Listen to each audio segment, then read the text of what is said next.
Friends, it's a pleasure to be with you all here tonight. And yes, the topic of my discussion tonight is the first century, the formative age. But since we only have about an hour, I'm going to have to leave some things out. I hope you don't mind. But really what I want to share with you, of course you know that Shoghi Effendi talked about the idea that the dispensation of Baha'u'llah would be divided into three great ages. The first was the heroic age, which took place over the ministries of the Bab and Baha'u'llah and Abdul Baha.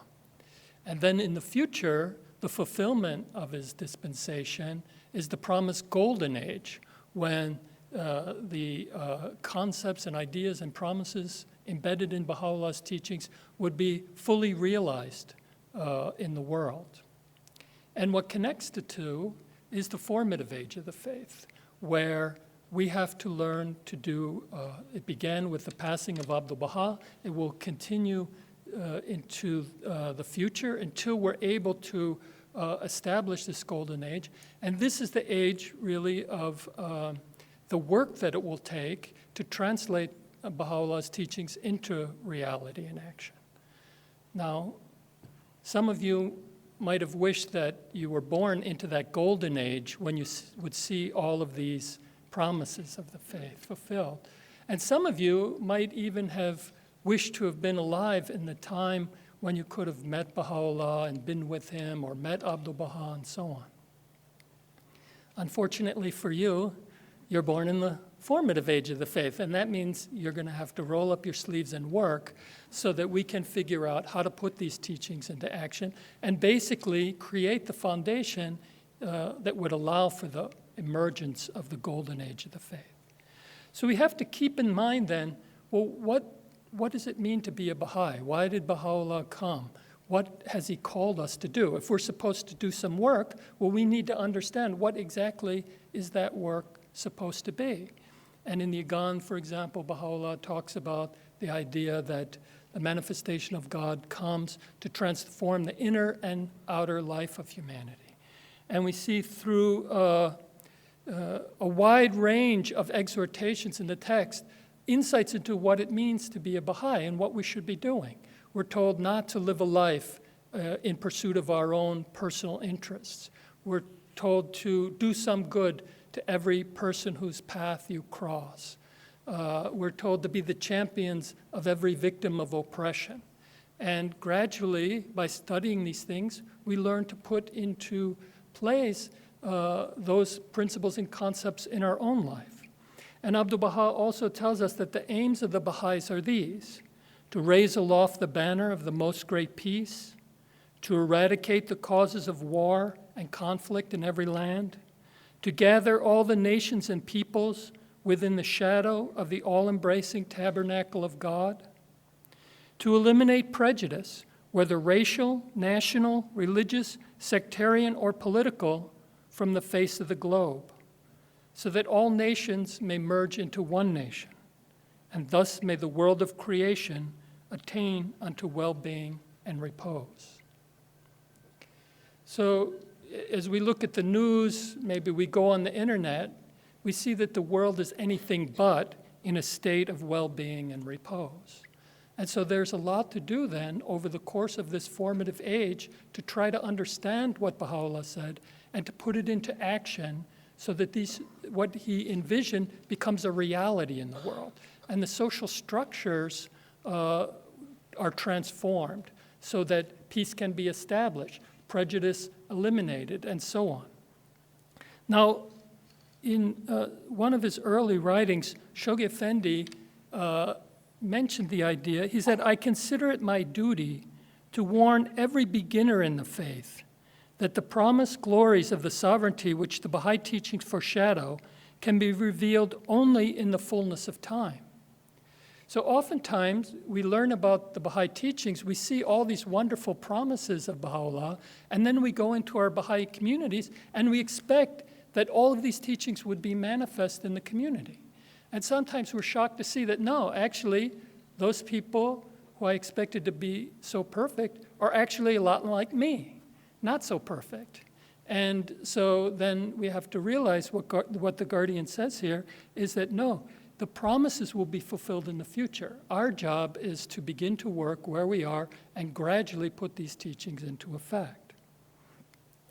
Now, in other of his letters, Shoghi Effendi talked about the idea that in the very early stages of his ministry, he told the Baha'is that it was far too early for them to fully appreciate and understand the teachings, and that they would actually have to work a full century to begin to understand some of the depths of the implications of Abdu'l-Baha's will and testament. So, for example, in 1930 he wrote, "The contents of the will of the Master are far too much for the present generation to comprehend. It needs at least a century of actual working before the treasures of wisdom hidden in it can be revealed." That was a letter written on his behalf. And then he himself wrote, "How vast is the revelation of Baha'u'llah, how great the magnitude of his blessings showered upon humanity in this day. And yet how poor, how inadequate our conception of their significance and glory. This generation stands too close to so colossal a revelation to appreciate in their full measure the infinite possibilities of his faith, the unprecedented character of his cause, and the mysterious dispensations of his providence." And again he wrote, "We're called by our beloved Master in his will and testament not only to adopt it, the New World Order, unreservedly, but also to unveil its merit to all the world. To attempt to estimate its full value and grasp its exact significance after so short a time since its inception would be premature and presumptuous on our part. We must trust to time and the guidance of God's universal house of justice to obtain a clearer and fuller understanding of its provisions and implications." Now, this was in 1930, about 9 years after the passing of Abdu'l-Baha, 9 years into the beginning of the formative age of the faith, and Shoghi Effendi was saying it's too early to really understand the full implications of what we're doing, the full implications of the promises of Abdu'l-Baha's will and testament. And it'll take at least a century of actual working, and we have to trust the time and the guidance of the House of Justice to do it. Well, here we are now, about 8 years from the end of the first century of the formative age. 90 years have gone by in which the Baha'i community has worked systematically to try to implement what Baha'u'llah called the Baha'i community to and what we're called to in the larger Baha'i writings. So the question becomes, well, what is it that Shoghi Effendi thought the Baha'is couldn't understand back in 1930? And after some 90 years of effort, is there some insight that we can have into what those things were? Now, I'm going to share with you some of my own thoughts about it. You might want to reflect on the question yourself. There are many possibilities that we could understand of what we know now that we didn't know some 80, 90 years ago. And having those insights then will help us have a deeper understanding of the work that we're engaged in. So I'm going to share with you a few points, if time permits, maybe as many as 4 points, to just some of the most important things I think that we can see now that we couldn't understand at this time. Now, we also know, for example, that it's the House of Justice itself, as Shoghi Effendi clearly explained, that's the source of the guidance, that's the protection of the Baha'i community, the members of the Universal House of Justice, and not the body of those who either directly or indirectly elect them, have thus been made the recipients of the divine guidance, which is at once the lifeblood and ultimate safeguard of this revelation. Also, Abdu'l-Baha made it clear that the House of Justice doesn't decide things on the basis of its own opinions. So we can't just look at decisions that the House of Justice made and say, well, that's the decision of this member, or that's the decision of that member. Abdu'l-Baha said, let it not be imagined that the House of Justice will take any decision according to its own concepts and opinions. God forbid. The Supreme House of Justice will take decisions and establish laws through the inspiration and confirmation of the Holy Spirit, because it is in the safekeeping and under the shelter and protection of the ancient beauty. And obedience to its decision is a bounden and essential duty and an absolute obligation, and there is no escape for anyone. And he said in one of his talks that whoever believes that the House of Justice has erred has indeed ascribed this error to the Blessed Beauty, because it's Baha'u'llah who set up the system. It's Baha'u'llah who set up the structure, the framework of his covenant, and called the Baha'is to turn to the House of Justice as the center of authority in the faith, and guaranteed that it would be under the protection of his inspiration. And so its decisions, Abdu'l-Baha explained in this talk, are not subject, they're not based on the opinions of its own members. Now, another thing Abdu'l-Baha talked about is the idea that while the Friends are free to put forward their views, and that certain individuals excel in their learning and their understanding of the faith, yet whatever an individual has to say, it has no authority unless it's endorsed by the Universal House of Justice. Because if the Friends follow in the footsteps of religions of the past when there was no such covenant, the conclusions of individuals and scholars would definitely lead to differences and result in schism, division, and dispersion.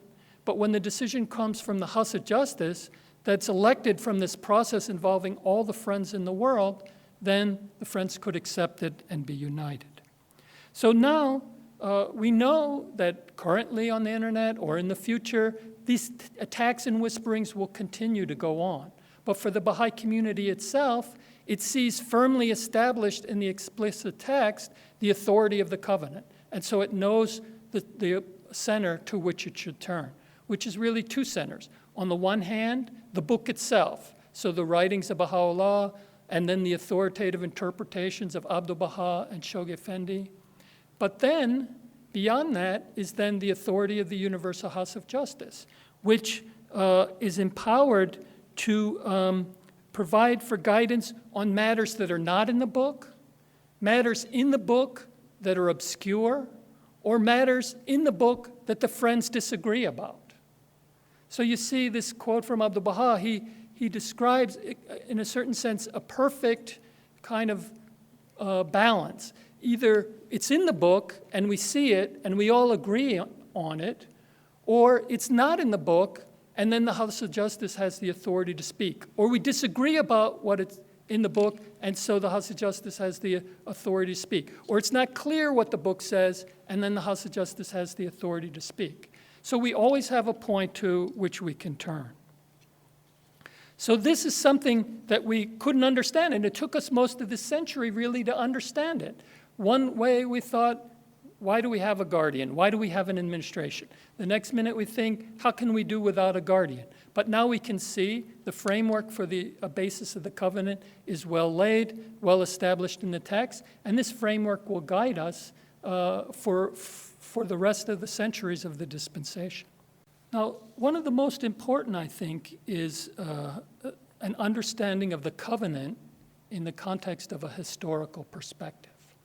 If we think back in 1921, we know Abdu'l-Baha passed away, and up to that point, the Baha'is didn't really know in detail what would happen to the faith after Abdu'l-Baha passed away. They had heard about the Universal House of Justice, they maybe read a few quotes about that, but otherwise, the generality of the community didn't know what the arrangements were until Abdu'l-Baha's will and testament was read and translated and shared with the community. And suddenly, new insights were presented to the community's eyes. Primarily was the appointment of the guardian. Now, up until that time, nobody really anticipated that there would be a guardian. Even Shoghi Effendi himself was reported to have said that he had no idea that Abdu'l-Baha would call him to do such a thing. He thought perhaps he would be called upon to arrange for the election of the Universal House of Justice. But he didn't anticipate the idea that he would be appointed as the guardian. And so right from the beginning then, of the very earliest part of the first century of the formative age, different points of confusion arose among the Baha'is. Some of them, for example, weren't so sure about Baha'i administration, the whole concept conveyed in the Will and Testament, and then gradually Shoghi Effendi called upon the Baha'is to start building local and national spiritual assemblies. And people had, for different reasons, thought that, well, the Baha'i faith can't be organized, and that it was a spiritual movement, and there wasn't supposed to be any structure, misunderstanding certain things that Abdu'l-Baha had said, or poor translation of some of Abdu'l-Baha's statements. There were outright challenges to the administration by some individuals who proposed alternative structures in place of the administrative structure Shoghi Effendi was trying to create. There was one foolish woman who produced the idea that Abdu'l-Baha's Will and Testament was a forgery, and so she challenged that and created some turmoil in the community. There were some who thought that Shoghi Effendi was too young to guide the affairs of the faith, and that the House of Justice should be formed right away in order to assist him, and so on and on and on. And so even as Shoghi Effendi tried to unite the community and guide it in the unfoldment of the steps necessary to create the administrative structure of the faith, all these challenges were taking place. It wasn't just challenges from the old covenant breakers outside the community, but questions, whisperings, various questions that were arising and discussed among the friends. And so Shoghi Effendi had to carefully educate the community, gradually resolve these difficulties, bring out the tablets, and clarify these issues for the friends. Now, interestingly enough then, the faith began to unfold under the ministry of the Guardian for 36 years, until then Shoghi Effendi passed away. And at that time then, he passed away without having been able to appoint a successor according to the specific requirements of Abdu'l-Baha's Will and Testament. So suddenly another ripple of concern went through the community. How can we not have the continuation of the guardianship? How can the guardianship come to an end? So on the one hand, in 1921, people wondered, how could we possibly have a guardian? And then in 1957, people are wondering, how could we possibly not have a guardian? And so this is the process of the Friends trying to keep up, in a certain sense, trying to understand the implications of Abdu'l-Baha's Will and Testament. And so then it became clear with the passing of the Guardian that, well, because of the strict requirements of Abdu'l-Baha and his Will and Testament, there was nobody who met the criteria that Abdu'l-Baha specified that Shoghi Effendi could appoint. And then people realized that, well, actually in the Akdas, Baha'u'llah had a passage where he anticipated a time when the line of guardians would come to an end, and that would possibly even happen before the Universal House of Justice was established in the world. So when finally the House of Justice was established, it gradually began to explain this. Until that time, nobody had the authority to really speak to the issue, but when the House of Justice was established, according to the criteria that Abdu'l-Baha laid out, then it could begin to point out and explain the issues. Gradually, it became clear that nobody had the right, according to the explicit word of Abdu'l-Baha, to claim the station of the guardianship. Only Shoghi Effendi could appoint his successor. Because the will gave the criteria and nobody fit those criteria, he could not speak to the matter, and he appointed no one. And then following that, Abdu'l-Baha made it clear that nobody could claim the station, and if questions arose, those questions should be referred to the House of Justice. And the House of Justice later clarified that that there was no way that it could legislate to appoint a guardian, and then we became clear on the idea that, well, this was actually the evolutionary path of the unfoldment of the covenant. Now, when we look at the Will and Testament, as the House of Justice explained at a later date, an attentive reading of Abdu'l-Baha's will makes it clear that he did not indicate a predestined outcome, but he did provide for a number of circumstances which, depending on future conditions, might eventually confront the faith. So, for example, there was the possibility that the House of Justice could have been established before the guardian was old enough to assume his responsibility as the guardian. That took place in the early 1900s when Abdu'l-Baha's life was in jeopardy, and that's the time that Abdu'l-Baha wrote the second part of his will and testament, which only speaks about the House of Justice and doesn't speak about the guardianship. So that was one historic possibility. Abdu'l-Baha wrote those passages in his will. He also arranged with the Afnan and the Hands of the Cause to be able, if anything had happened to him, to form the House of Justice at that time. Then later,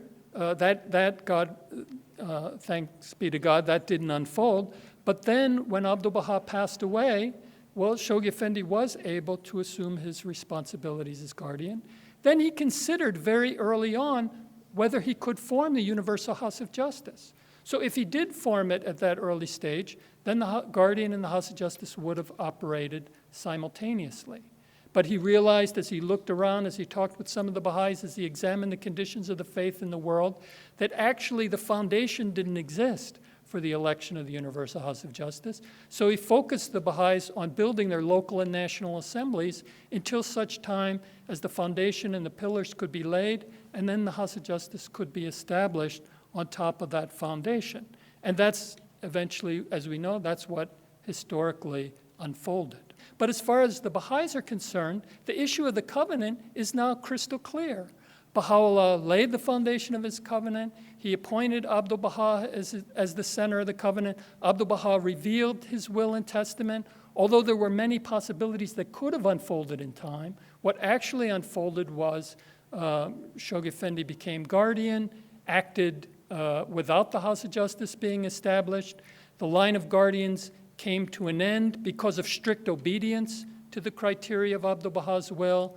And then the House of Justice, in turn, was elected according to the exact criteria of Abdu'l-Baha's directions. He said, at whatever time all the beloved of God in each country appoint their delegates, and these in turn elect their representatives, and these representatives elect a body, that body shall be regarded as the supreme House of Justice. That is all. And so as we know, the members of the National Assemblies gathered in the Holy Land, and they selected among all those eligible who they wanted to be the members, and then the House of Justice came into being in 1963. Now, another thing that we can understand much more clearly than we could in 1930 is the great latitude and the authority of the Universal House of Justice. For example, we know that there's some specific things mentioned in the text which talk about decisions that will have to be made by the Universal House of Justice. So, for example, there's one statement by Shoghi Effendi where he talks about the need to elect national assemblies on an annual basis, and then says that in the future, the House of Justice will decide on this matter. So the House of Justice can make a different decision. National assemblies don't have to be formed every year.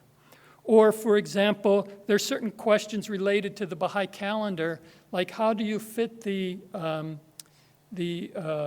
lunar anniversaries of the birth of the Bab and Baha'u'llah into a solar calendar? Abdu'l-Baha and Shoghi Effendi said that's a question that the House of Justice will decide.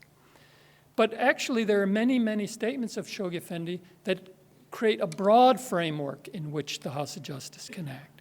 For example, he talked about it's the House of Justice whose function is to lay more definitely the broad lines that must guide the future activities and administration of the movement. Many decisions of Shoghi Effendi about the administration were made as a temporary measure to guide the Baha'is until such time as the House of Justice was established, and then could review all these issues. He said, when this supreme body will have been properly established, it will have to consider afresh the whole situation related to the administration and lay down the principle which shall direct, so long as it deems advisable, the affairs of the cause. And he said the House of Justice will lay down new methods, establish a firm and inviolable constitution, and will initiate comprehensive projects and undertakings. Then all the meetings of the Friends, be they particular or public, local or national, will come under its shadow, deriving inspiration from it, and will be sustained by it. He talked about the launching of worldwide enterprises destined to be embarked upon in future epochs that will symbolize the unity and coordinate and unify the activities of the national assemblies under the direction of the Universal House of Justice. He said the House of Justice will proceed and devise and carry out important undertakings, worldwide activities, and the establishment of glorious institutions. By this means, the renown of the cause of God will become worldwide, and its light will illumine the whole earth. And again he said, when this most great edifice shall be reared on such an immovable foundation, God's purpose, wisdom, universal truths, mysteries, and realities of the kingdom, which the mystic revelation of Baha'u'llah has deposited within the will and testament of Abdu'l-Baha, shall gradually be revealed and made manifest. So the role of the House of Justice is actually quite broad. Its powers wide. It's capable of doing everything necessary to ensure that the promises enshrined in Baha'u'llah's teachings are manifested and a new world order is rolled out under its guidance. One example of the operation of the House of Justice is in the idea of the unfoldment of these various teaching plans.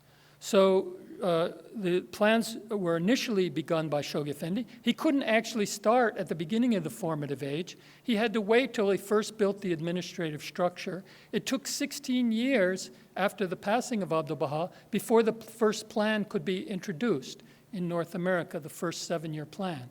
Gradually, he taught the Baha'is how to implement these plans. Gradually, other national communities began to implement them, and so on. But basically, within the framework of the efforts of Baha'i communities, Shoghi Effendi left it open to national spiritual assemblies to devise their own teaching structures. Pretty much universally, there was a national teaching committee of some kind, but then after that, it was left to national assemblies to devise, and national assemblies did different things along these lines. Well, initially, the House of Justice did the same thing. But more recently, it started to, beginning with, for example, the creation of regional Baha'i councils in 97, and the training institutes in 96, began to create institutional structures that would begin to guide the systematic unfoldment of the teaching work in various parts of the world.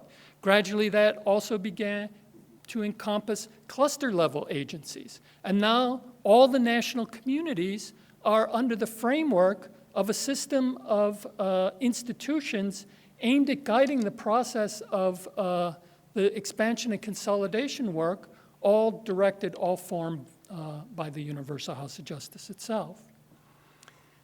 Another example is the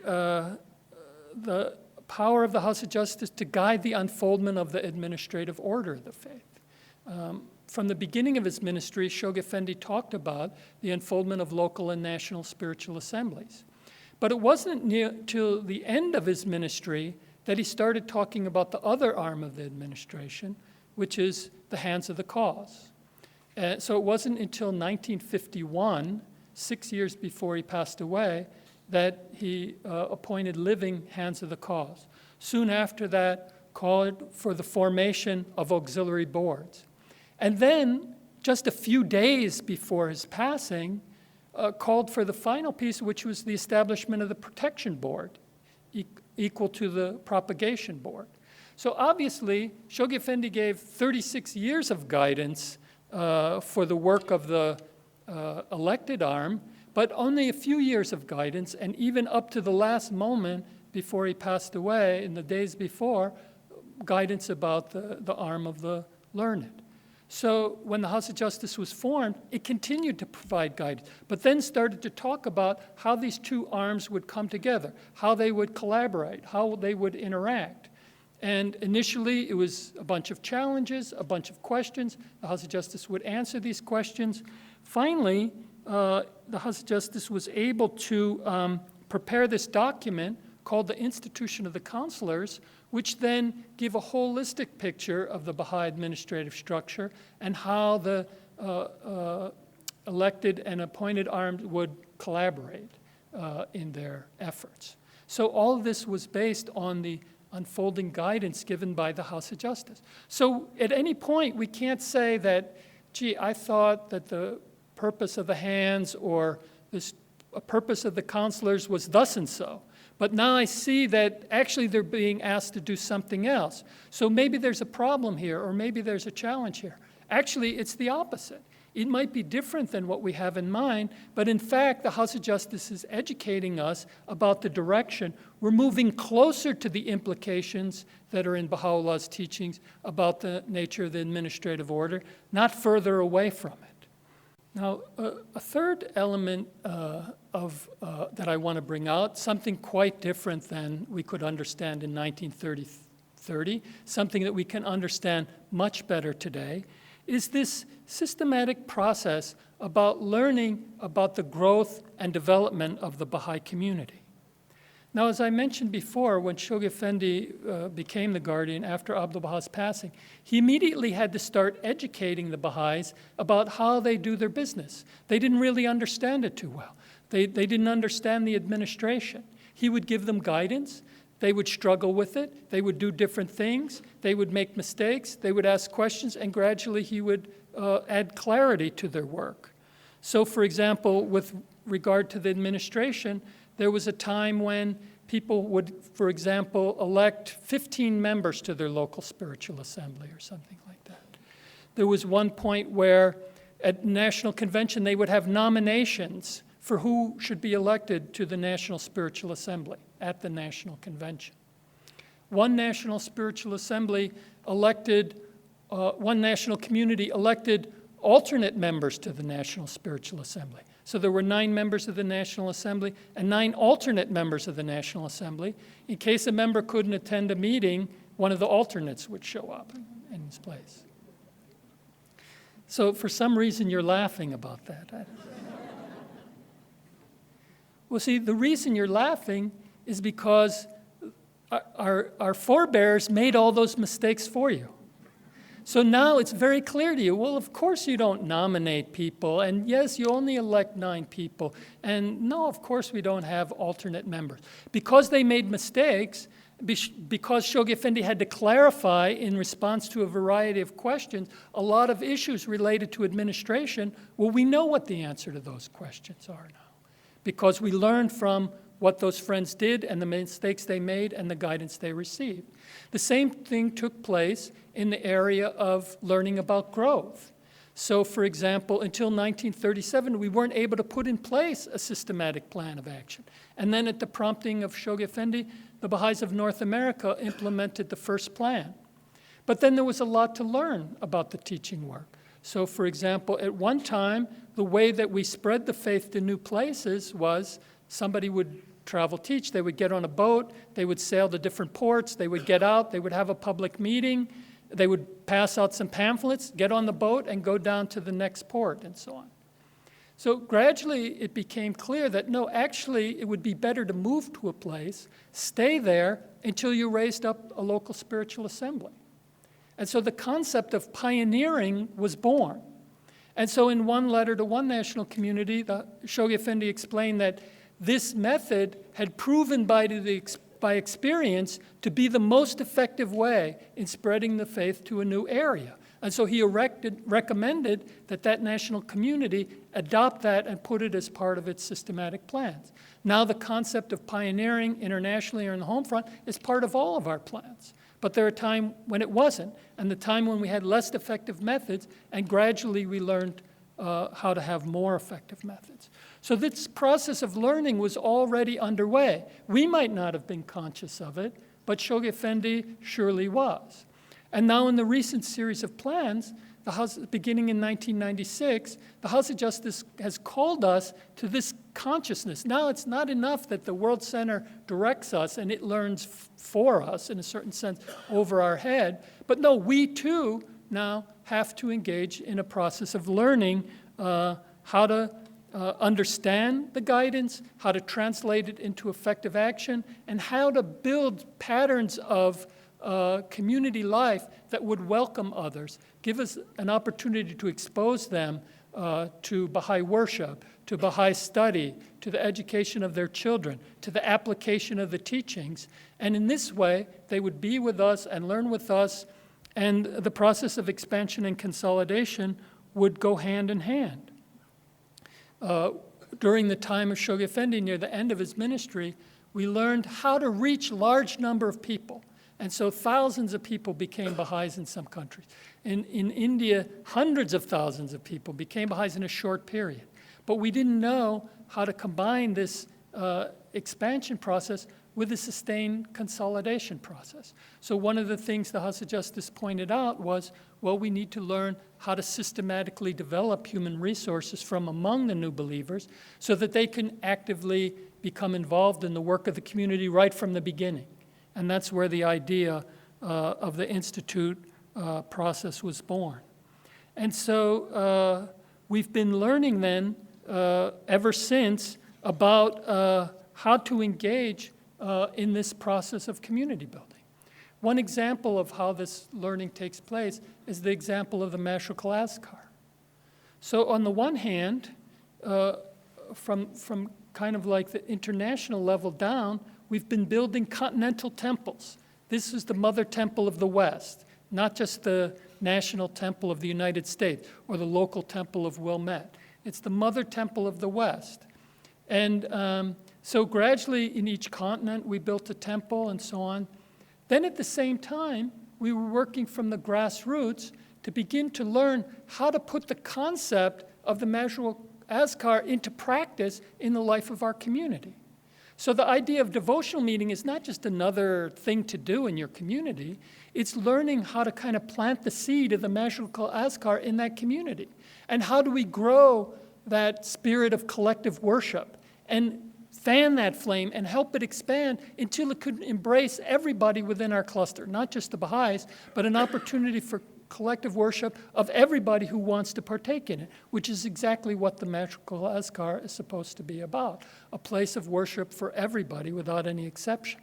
So we're building from the continental level, we're also building from the grassroots level through our devotional meetings and so on.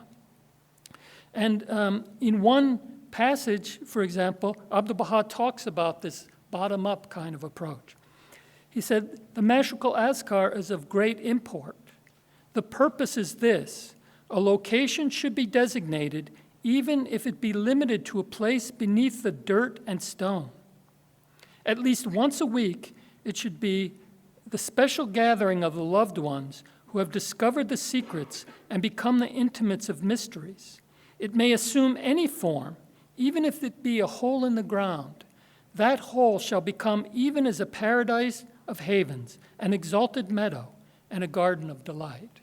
So it's the same process, but at an embryonic level. And now, as you know from recent messages of the House of Justice, we're about to embark on the next stage of this learning, which is the creation of national houses of worship and even local houses of worship in some of the more advanced clusters in the world. So another stage of our learning about this process of collective worship. So in this process of learning about growth now, it's become much clearer to us. What is it that we're supposed to be doing in some part of the world? How can we learn to be systematic in a cluster, establish a certain pattern that gradually can grow and advance and become systematic over time? So one of the aspects is this aspect of devotional life. But again, not just we have 2 devotional meetings, we need 4 devotional meetings. No, we have maybe 200 Baha'is in this cluster. So the question becomes, how do you create collective devotional life for 300 people? All the Baha'is and a good number of their friends. Well, that's going to take more than just a couple meetings. It's going to take all kinds of patterns, some big gatherings maybe at the local center, some small gatherings in homes in various neighborhoods and so on. We have to learn a lot about how to weave a pattern of devotional life that sets a different tone in a community, in a cluster.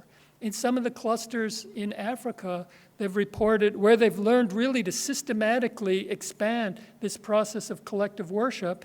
In one village, area, a chief came to the Baha'is and said, actually, people are coming to me less with their personal problems.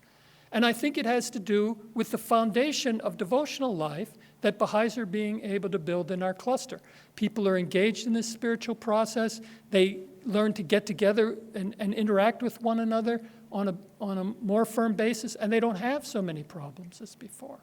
We're learning about building an educational system through the Training Institute that begins with children at 6 years old, but has 3 different stages to it, all slightly different, but all interconnected, so that gradually we can take a young person from the age of 6 years old until they can enter the junior youth program from 12 to 14, where they get really insights and capabilities to understand who they are as a contributor to a building of a new civilization. They see themselves in that role. They're able to withstand the forces of propaganda or tribalism or prejudice against women and so on. And they see a different way of interacting and a different way of being in the world. And then they enter the sequence of courses of the Institute, and then they become capable workers who themselves then can educate the children before them, or who could become animators to guide the young people. Just like somebody guided them, they can guide somebody along this critical age of junior youth. So we have a system then that gradually can raise the capabilities of the Friends and the wider community to participate in a process of learning about civilization building. So the House of Justice explained this as a series of milestones. And now we can see we have about 15,000 clusters in the world. And no doubt you've recently read the Rizvan message, seen this video, Frontiers of Learning, had a chance to explore the document of the International Teaching Center on Insights from the Frontiers of Learning. And you see that now, after almost a century of systematic work in learning how to put the teachings about growth into practice, actually we have a very clear idea. In this Lumumbashi cluster, they have 10,000 people participating in their activities. So essentially we know how to go from a cluster where there's not a single Baha'i and organize and begin and teach and create community life and invite people to participate with us and so on, until we build up such a pattern that we can have 10,000 people, 7,000 in the educational system, 10,000 in the wider pattern of community action. Now the question just becomes, well, how do we do that in other places? How do we do that in more and more? Maybe there's a couple hundred clusters that we can get to that level. But we have 15,000 clusters. Now the learning that's applied there, even if we don't learn anything else, well, imagine the day when what is happening in the Lumumbashi cluster is actually the weakest cluster in the Baha'i world. Well, when will that be? 5 years from now? Well, maybe not. But maybe 50 years from now. So the point is, we know this pattern. We just have to learn how to translate it to other places and work through the problems and work through the challenges. And then, of course, this most advanced cluster will advance even further. So we're seeing then, in cluster after cluster, how to develop the human resources who can carry out this work, and how to organize a certain scheme of coordination to mobilize and deploy those human resources in order to carry out ever more effective patterns of action.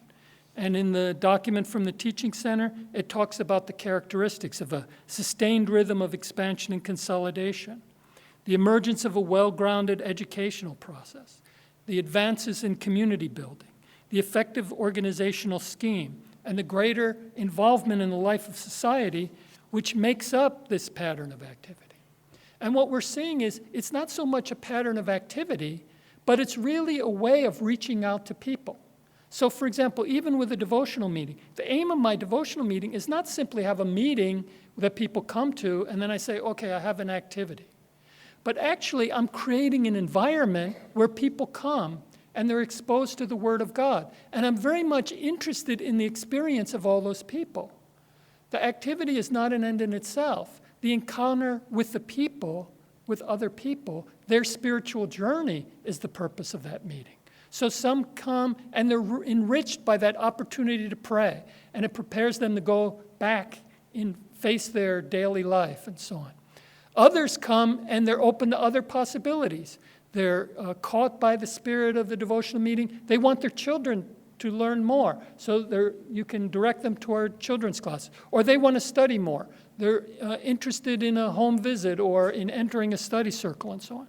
So what we see is any of our activities, even the work of teaching, is not so much an event or an activity where I, the doer, am the center of it, but I'm creating a space where I look at people, I create an environment, they're exposed to the Word of God, and then I try to accompany them and help them on their path.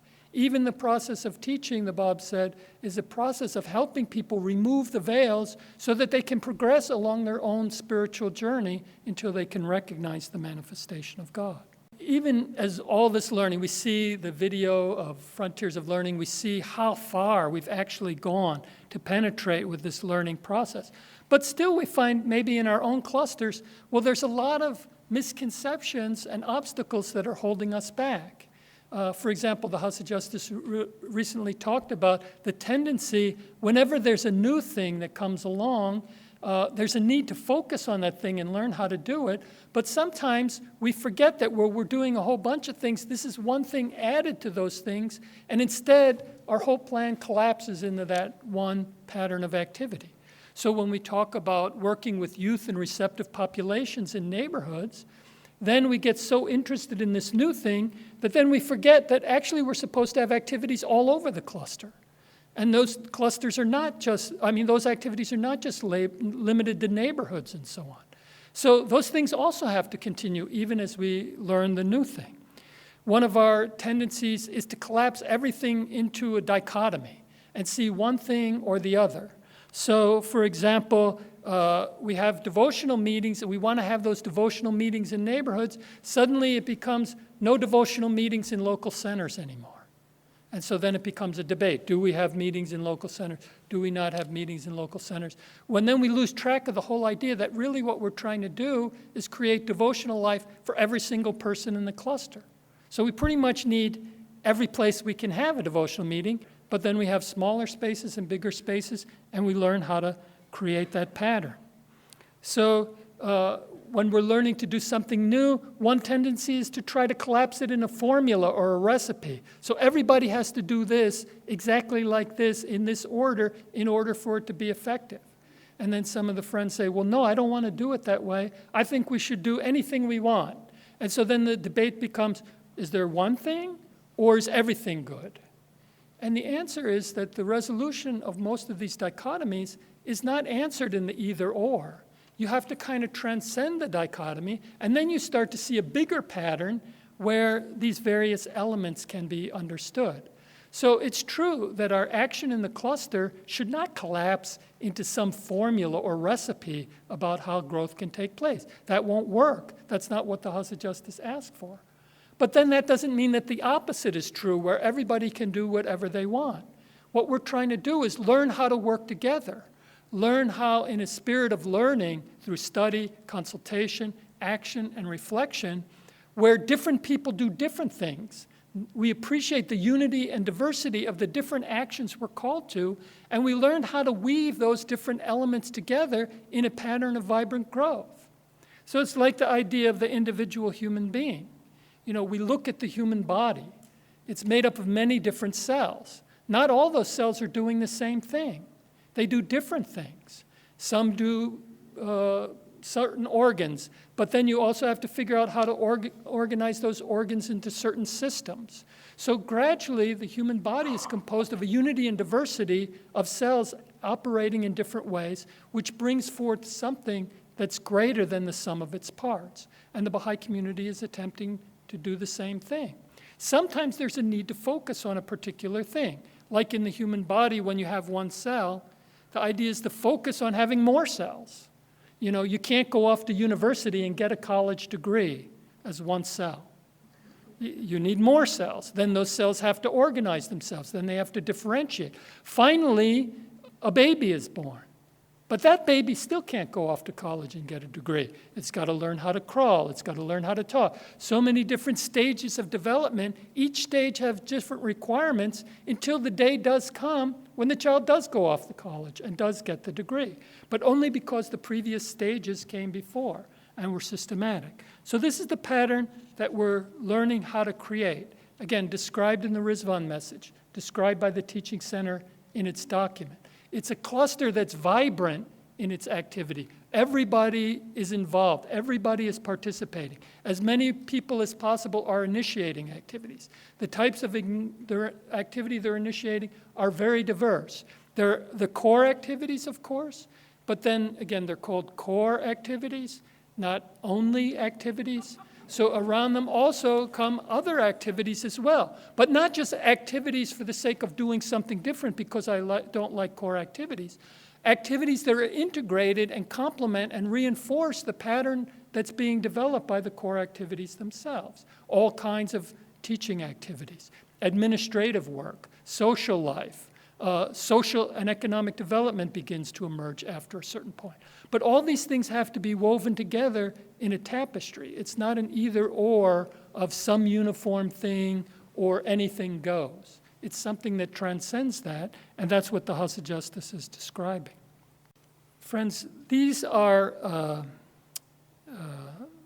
three distinct elements of what we have learned in the past 90 years. What we didn't know, what we couldn't understand, what was inherent in Abdu'l-Baha's Will and Testament and the other teachings, but which couldn't be manifested. And all of these three things, in a certain sense, combine into a pattern that we're now seeing where we have, in a certain sense, what you might call the Baha'i method of learning under the guidance of the Universal House of Justice, how to study the guidance, how to consult, how to act, how to reflect on that action, how that learning flows to the world center and then is organized in another stage of systematic guidance, and then we go out and carry out that work. So what we're starting to see in all this work is the fulfillment of the promises that are inherent in the teachings. For example, in one area, we're starting to see this work manifested in the area of social action. So we're learning about, in one place, about the building of community schools. We have now 27 Baha'i-inspired agencies, which are working to create community schools. There's more than 330 schools with over 800 teachers and 17,000 students operating in 137 clusters.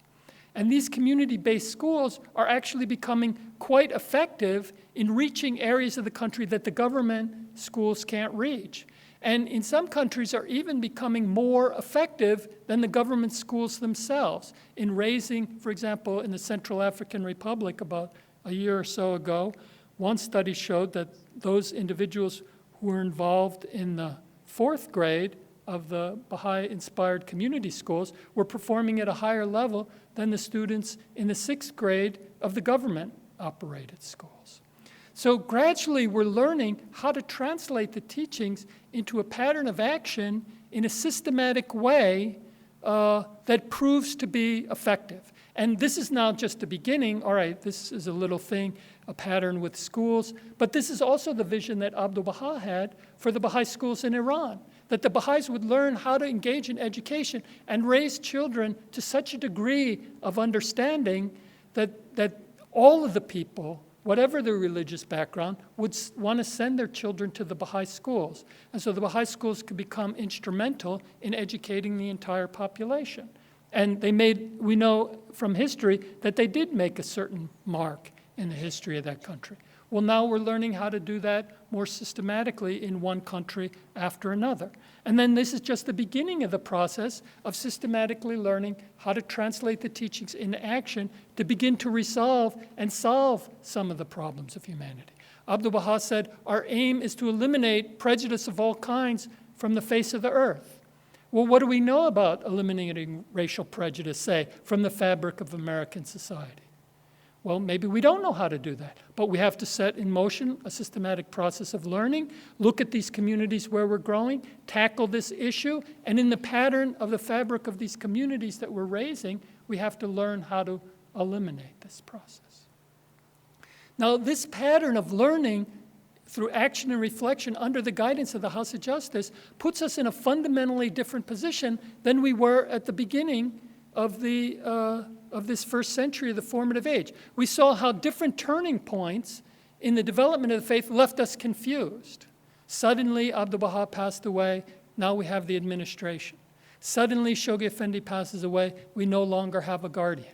So we're confused. Lots of questions, lots of confusion. Some people fall away and so on. In 1996, the House of Justice sets us on a new direction of learning about systematic growth and so on. So what we can see now toward the end of this first century is actually this idea of change and development is not something surprising and shocking and some deviation from the organic development of the Baha'i faith. It is the organic development of the Baha'i faith. That what the Baha'i faith is not my current level of understanding of it, but what's inherent in the guidance of the Universal House of Justice. And we have to trust the time and the guidance of the Universal House of Justice and our own action and learning in the shadow of that guidance to gradually learn how to advance the faith and carry it through all the stages of its development. Now, I want to close with one idea, which it's a little bit long, but I think it's an important one. By the way, these are just some of the ideas which I think lessons you could draw from the first century of the formative age. And again, these are just some I think are most important. But you go and you look and you can see others. The relationship between crisis and victory, the pattern that we're building between the three protagonists of individuals, communities, and institutions. We're learning how to get programs of growth going in every cluster in the world and so on. So there's many things that we have learned and that we'll continue to learn. But I want to focus again on this idea of the mindset that we should have as we approach these ideas. One of the things that Baha'u'llah talked about in his writings, which you know very well, is the concept of idle fancies and vain imaginings. So what is he talking about there? Essentially, what he's talking about is the ideas in our head. The reality of man is his thought, Abdu'l-Baha said. So our understanding of the world around us is what we understand, what's trapped between, our head, inside our head, the reality that we understand. So that's the perception we have about reality. Now the question is what we have in our mind actually an actual reflection of reality or not? Well, mostly it's made up of a whole bunch of ideas which are partly true and partly not true, and missing a whole bunch of reality about the way the world is and about the way that it should work. Even our ideas about the revelation of Baha'u'llah, Baha'u'llah's own teaching, are limited in their scope. We might read a number of books and think we know what Baha'u'llah taught, but Shoghi Effendi tells us that to strive to obtain a more adequate understanding of the significance of Baha'u'llah's stupendous revelation remains the first obligation and object of the constant endeavor of each one of its loyal adherents. He said, an exact and thorough comprehension of so vast a system, so sublime a revelation, so sacred a trust, is for obvious reasons beyond the reach and ken of our finite minds.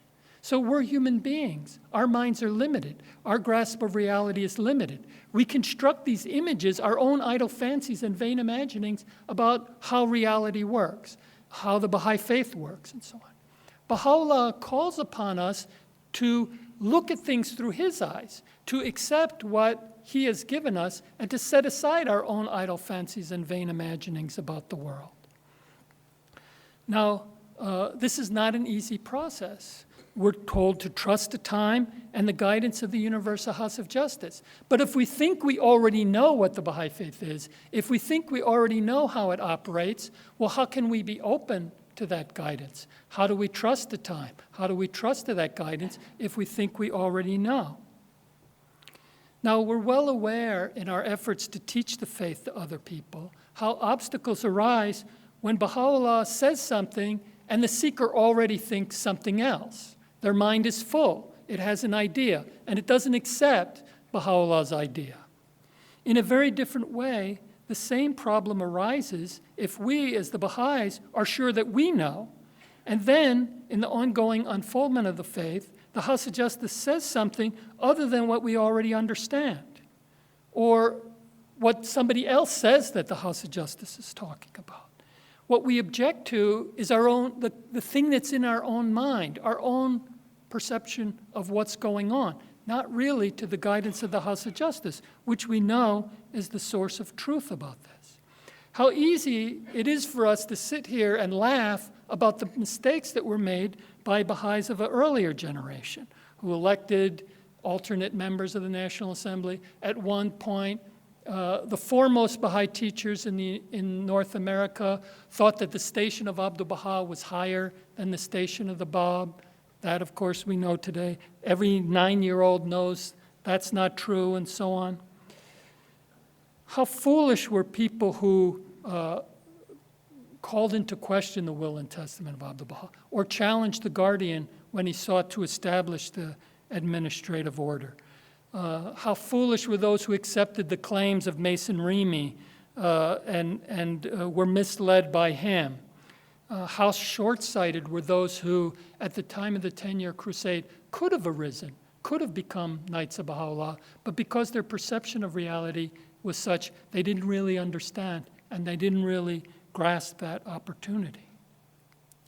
But it's much harder to see our own challenges and mistakes today, whether because of a certain limitation in grasping the vision or the possibilities of the current stage of the divine plan, or in attempting to find our own place in the ranks of those who are promoting the plan. Now, in order to be able to help us with this understanding, we should consider a couple letters that Shoghi Effendi wrote in 1924, very early on now in his ministry, within the first 2 years of his ministry. And at one point, Shoghi Effendi, being overburdened, left the World Center of the Faith a couple times. And when I became a Baha'i, I always wondered about that. I thought, well, he's the guardian. Shouldn't he stay there and do his work and so on? I was kind of naive, didn't really understand it and so on. And recently I came across a letter of Shoghi Effendi from 1924 that kind of reveals new insights into this idea. He wrote, "For the attention of all the Baha'is of the world, in both the East and the West, without any exception."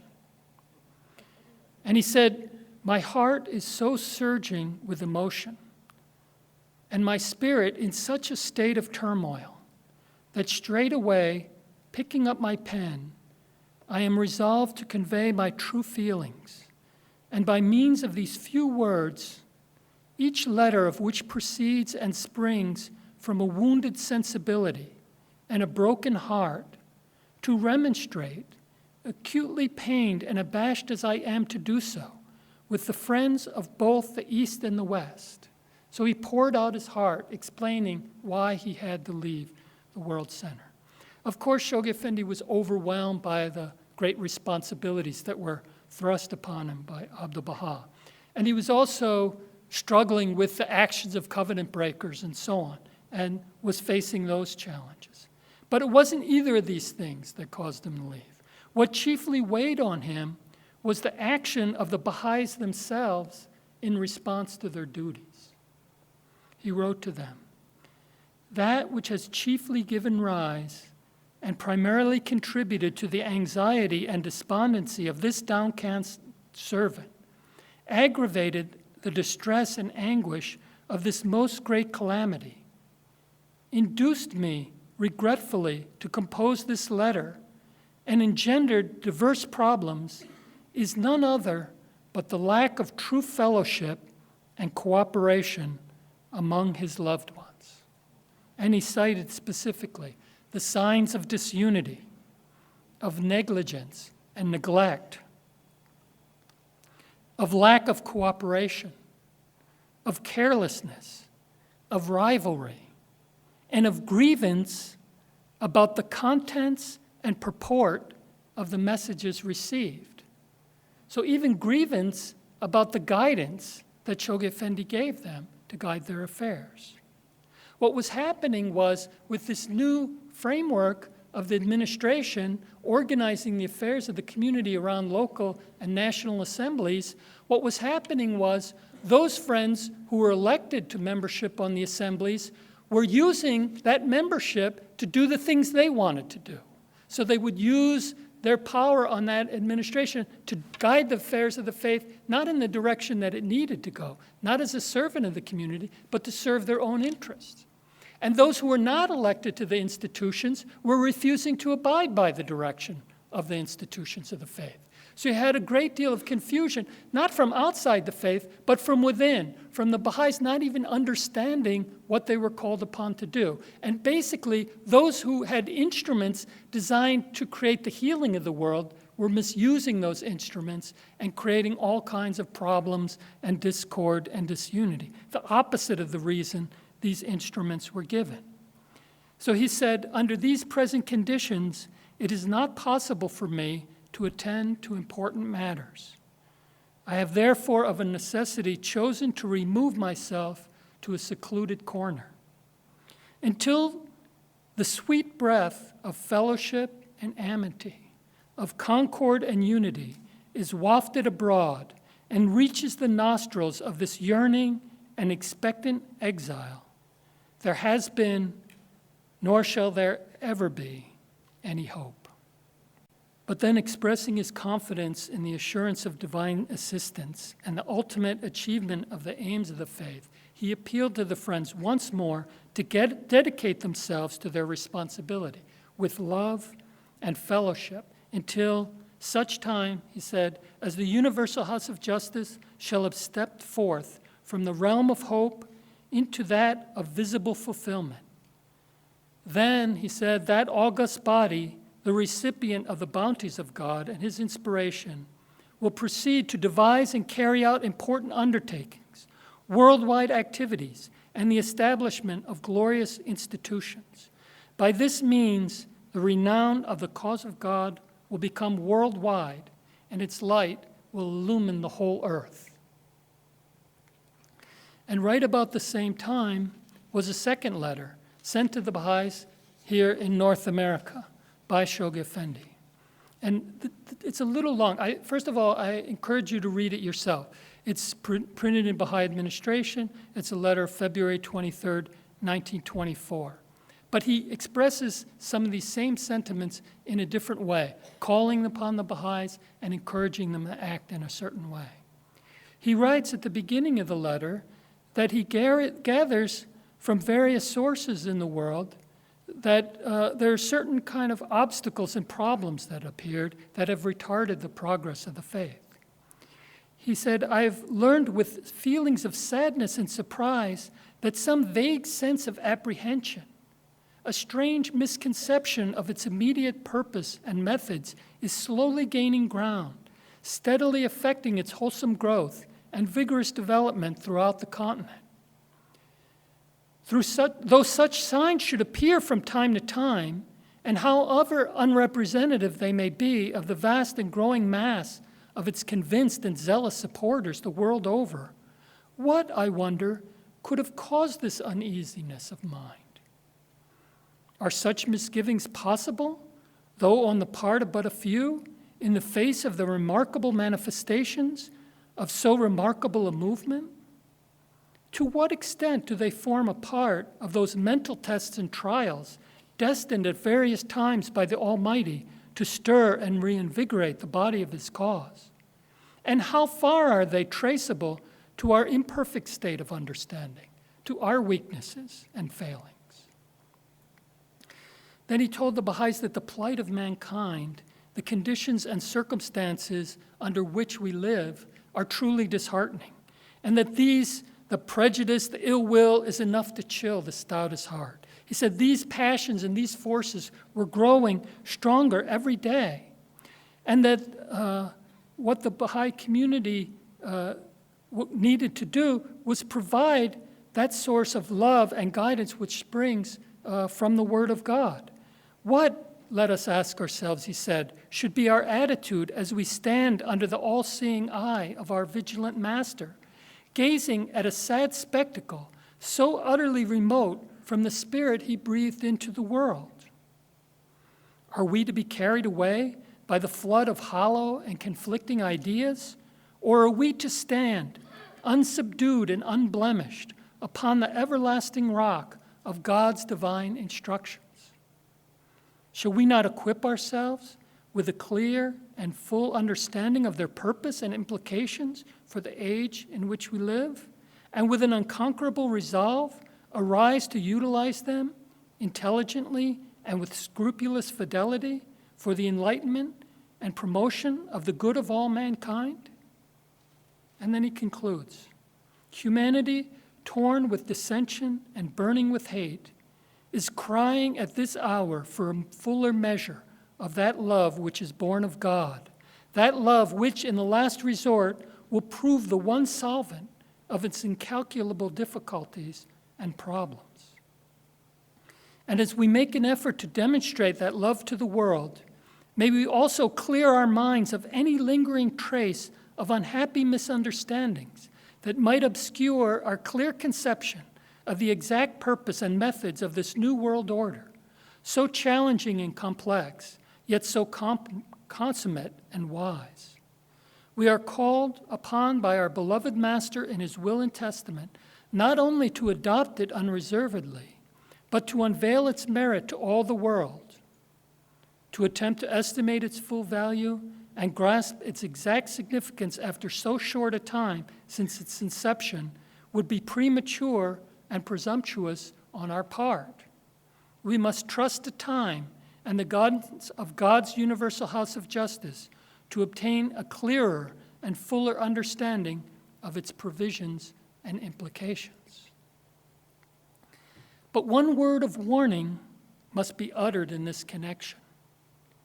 Let us be on our guard, lest we measure too strictly the divine plan with the standard of men. I'm not prepared to state that it agrees in principle or in method with the prevailing notions now uppermost in men's minds, nor that it should conform with those imperfect, precarious, and expedient measures feverishly resorted to by an agitated humanity. Are we to doubt that the ways of God are not necessarily the ways of men? Is not faith but another word for implicit obedience, wholehearted allegiance, uncompromising adherence to that which we believe is the revealed and express will of God? However perplexing it might first appear, however at variance with the shadowy views, the impotent doctrines, the crude theories, the idle imaginings, and the fashionable conceptions of a transient and troublous age. If we are to falter or hesitate, if our love for him should fail to direct us and keep us within his path, if we desert divine and emphatic principles, what hope can we any more cherish for healing the ills and sicknesses of this world? Thank you very much, friends.